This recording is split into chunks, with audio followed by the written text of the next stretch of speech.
Good Tuesday morning, everybody. I'm Jared Klein coming to you live from the NBC29 Digital Desk with a look at this morning's Morning Rush. Let's take a look at the top stories over on NBC29.com.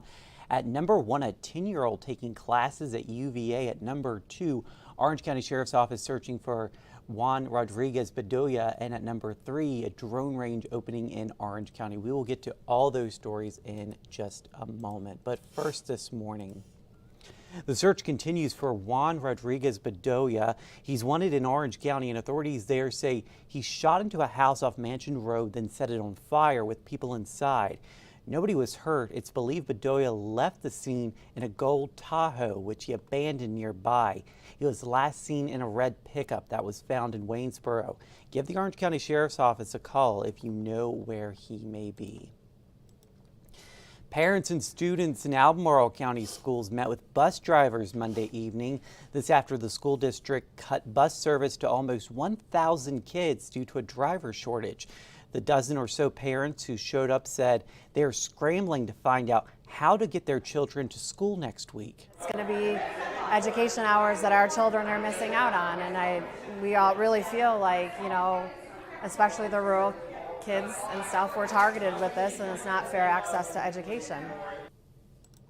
The former bus driver who organized the meeting says she feels the opinions of the drivers are overlooked by the district and the school board.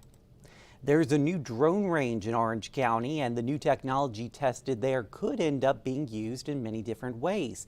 MITRE Corporation is behind the site. People developing drones for both military and civilian use will use it to test their technology. Congresswoman Abigail Spanberger spoke at the site's grand opening, and she says the technology tested there will have a wide impact. And talk about ambition. A 10-year-old girl spent her summer earning credits at the University of Virginia. Her name is Linda Piston, and right now she's enrolled in Mandarin Chinese.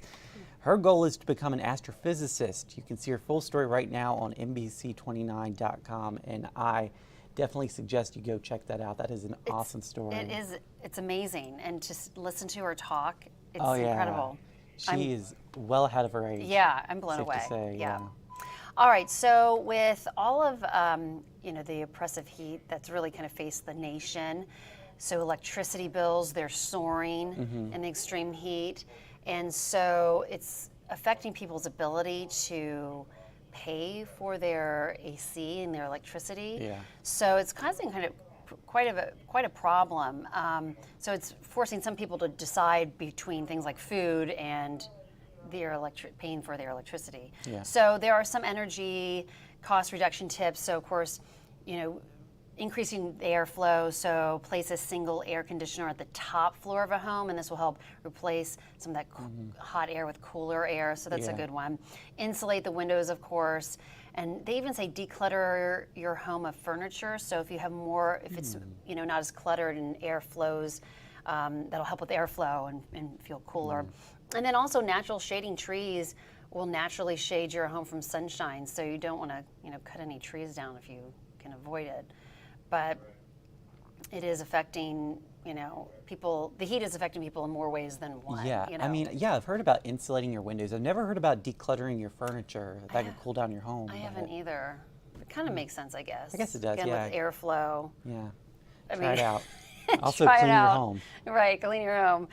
Okay, I kind of feel like this can kind of resonate with just any parent out there. So this mom is called to jury duty. She has no babysitter. Her husband has to go to work. So she has to take her triplets, they're 18 months, and then her 5-year-old daughter to court. She ended up being there she thought maybe when she got there, they'd be like, okay, just dismiss her. Yeah. Oh no, she was there for 2.5 hours. Wow. Kids, after all the snacks, she went through all the snacks, they started screaming, wanting to walk around. I think even at one point a deputy brought in a box of toys, and the mom was just kind of could not believe that they just kept her there. Yeah. But then finally, after 2.5 hours, she was dismissed. But she said it was embarrassing. I can't even imagine. I mean, what are you going to do if you can't find a babysitter? Right, and she faced a $1,000 fine if she didn't show up. She didn't show up, so she did what she had to do. I mean, yeah, you got to do what you got to do. But it is, I can't even imagine. I mean, I'm trying to wrangle my kids when they were toddlers in church. Yeah. Trying to keep them quiet was bad. I can't imagine facing a judge. Oh yeah. And Be trying like, to kids, keep them quiet. gotta be quiet. So I feel for her. Yeah. I think we all do. Yeah. Yeah. All right, take a look. This is a woman in Mexico City, and she has turned her apartment into a clinic for hummingbirds that are injured, and they are everywhere. Yeah. And she started doing this, I guess, a year after surviving colon cancer in 2011. But they are everywhere, and it's fascinating. I mean, she feeds them, and they're just flying all around her house. Yeah. I don't know if I would like that. Yeah, I don't But- know about that, but it's I think- obviously doing something she loves to do. Yeah, I mean, hummingbirds are really cool, but I mean, you can kind of see them behind her just on those branches, but they just kind of fly around her house, and she takes care of them. Yeah, they just and kind of the free range. cats, I think those are cats or dogs, they're not really Dogs, yeah. bothering them. That's the amazing thing. They're not Yeah.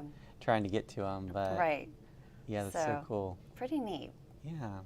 All right. Well, thank you for that. Let's take a look at our 7-day forecast. A high of 91 today with the humidity out there, but don't worry. Tomorrow will not be as humid with a high of 87. Then we'll be back in the 90s for our Thursday, and then back around 89 on Friday. So kind of seesawing between the 90s and the 80s throughout the week. I hope you guys have a great Tuesday out there. We'll see you again on NBC 29 News at noon, and we're always live on the NBC 29 News app.